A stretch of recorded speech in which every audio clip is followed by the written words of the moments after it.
Hello student, तो स्वागत है आपका नौकरी बेस चैनल में। और आज हम लोग बात करने वाले हैं कि आपका एसएससी सीजीएल 2025 में होने वाला है या कोई भी एग्जाम आपका एसएससी का जो आज 2025 में होगा उसके लिए कौन सा आपको ईडब्ल्यूएस मान्य होगा और क्या क्या दिक्कतें आपको ईडब्ल्यूएस की सामने करनी पड़ सकती हैं। जैसे कि ईडब्ल्यूएस आपका इंग्लिश से हिंदी में होना चाहिए, वित्तीय वर्ष क्या हो, ये सबसे बड़ी इंपॉर्टेंट प्रॉब्लम है और सबसे मैं मानता हूँ मेन प्रॉब्लम आपकी यही है। दूसरा है कब का बना हो, ये भी बहुत इंपॉर्टेंट प्रॉब्लम, कब का बना होना चाहिए।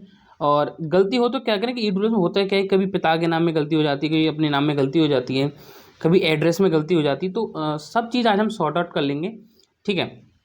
ओके, अगर आपको वीडियो पसंद आए तो चैनल को सब्सक्राइब कर लेना। उससे पहले आपको एक जानकारी दे देता हूँ, अगर आपको नहीं पता ईडब्ल्यूएस कैसे बनवाना है, ठीक है, तो आपको डिस्क्रिप्शन में लिंक मिल जाएगा वहाँ से ईडब्ल्यूएस बनवाने का। तो आप एक बार को डिस्क्रिप्शन की लिंक चेक कर लेना, उसमें मैंने सभी लिंक दे रखी हैं, ठीक है। तो बात करते हैं अपने सब पॉइंट्स में निकल कर आते हैं क्या क्या हमें ज़रूरी है। पहला है हमारा पॉइंट कि ईडब्ल्यूएस हिंदी या इंग्लिश में होना चाहिए। तो आपका ईडब्ल्यूएस चाहे हिंदी में है चाहे इंग्लिश में, दोनों आपका मान्य होगा, ठीक है। चाहे आपका हिंदी है चाहे आपका इंग्लिश, दोनों मान्य होगा, बशर्ते आपको 4 कंडीशन फॉलो होना चाहिए। 4 कंडीशन कौन कौन सी हैं जो मैंने आपको वीडियो पहले ही बता रखी हैं, ठीक है। पहली कंडीशन ये कि आपकी 8 लाख से कम इनकम आय होनी चाहिए, आपसे मतलब आपके पिताजी से, ठीक है। पहला पॉइंट तो हमारा ये हो जाता है।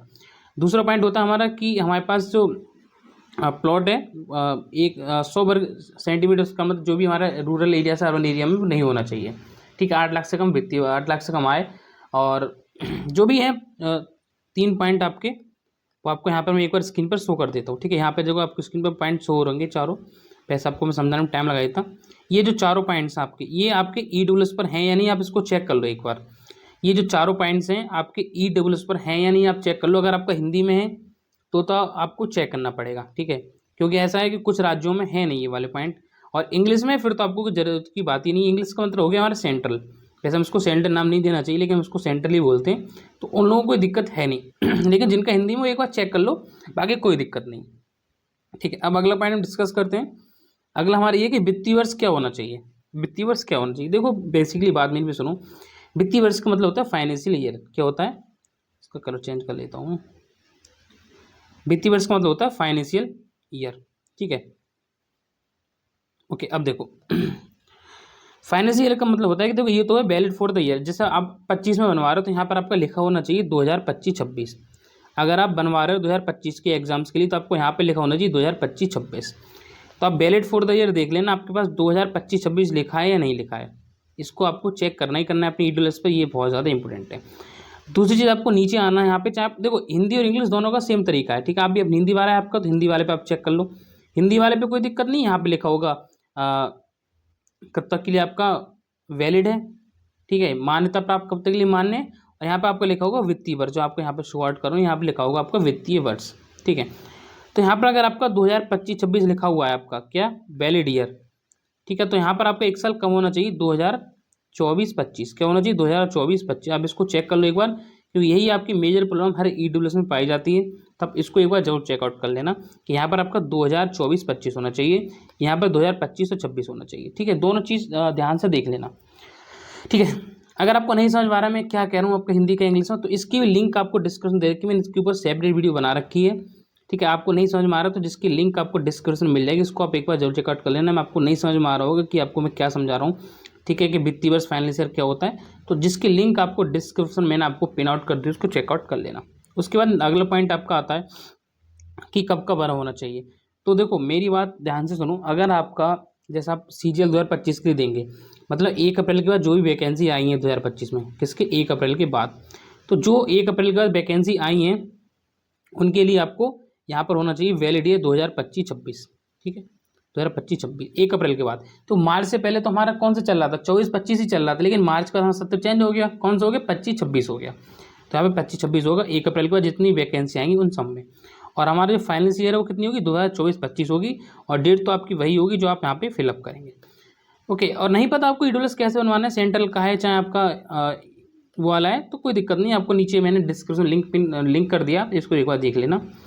अगला पॉइंट आपका गलती हो जाए तो क्या करें, ये बहुत ज़्यादा प्रॉब्लम है, गलती हो जाए तो क्या करें। देखो मेरी बात को ध्यान सुनो, अगर इसके ऊपर भी मैंने एक सेपरेट वीडियो बना रखी है, आप इसको एक बार चेकआउट कर लेना, क्योंकि ऐसे तो आपको इतना शॉर्ट में नहीं समझा पाऊंगा जितने आप यहाँ पे समझा रहा हूँ, वहाँ आपको मैंने ज़्यादा ही डीप में जाके समझा दिया है। देखो गलती हो जाए तो क्या करें, गलती से मेरा मतलब है कि अगर आपका एड्रेस में कहीं दिक्कत है, और एड्रेस में दिक्कत का मतलब है कि ज़्यादा बड़ी दिक्कत नहीं है, आपका पिन कोड नहीं पड़ा है तो आप खुद डाल सकते हैं, या आपका हल्का फुल्का चेंज है तो आपको बिल्कुल भी टेंशन लेने की ज़रूरत नहीं है एड्रेस के मामले में।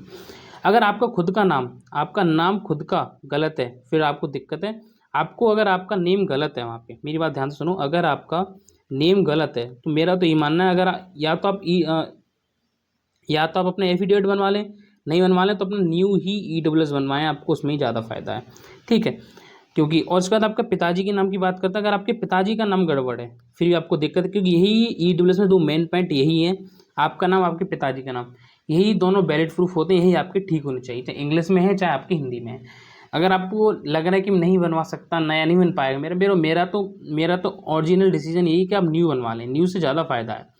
अगर आप सोच रहे हैं कि भैया हम न्यू नहीं बनवा सकते या कोई भी प्रॉब्लम है XYZ, तो आप एफिडेविट जरूर बनवा लें, तहसील से आपका एफिडेविट बन जाएगा कि ऐसे ऐसे इसके नाम में इतनी गड़बड़ी हो गई थी, वरना मेरा तो मानना आप न्यू ही बनवा लें, ठीक है। कोई ज़्यादा बड़ा इश्यू नहीं होता न्यू बनवाने में, तो मेरा ओपिनियन है आप न्यू बनवा लें, ज़्यादा बड़ा इसमें खर्चा नहीं आता है कि यार कितना टाइम लगेगा, कोई दिक्कत वाली बात नहीं है, ठीक है। अगर आपको कोई भी प्रश्न है XYZ, आपका अभी भी कोई क्वेश्चन रह गया है EWS से रिलेटेड, कोई भी क्वेश्चन हो तो मुझे आप कमेंट सेक्शन जरूर बता दें कि भैया हमारा ये वाला यहाँ पे प्रॉब्लम रह गई, तो आप कमेंट सेक्शन का ऑप्शन नीचे दे रखा है, मुझे बताएं, मैं यहाँ पे आपको रिप्लाई करता हूँ। आप और भी वीडियो मेरी देखे होंगे तो मैं सबके लिए रिप्लाई दिया है, तो इस पर भी आपको रिप्लाई करूँगा मैं, टेंशन लेने की कोई भी ज़रूरत नहीं है, ठीक है।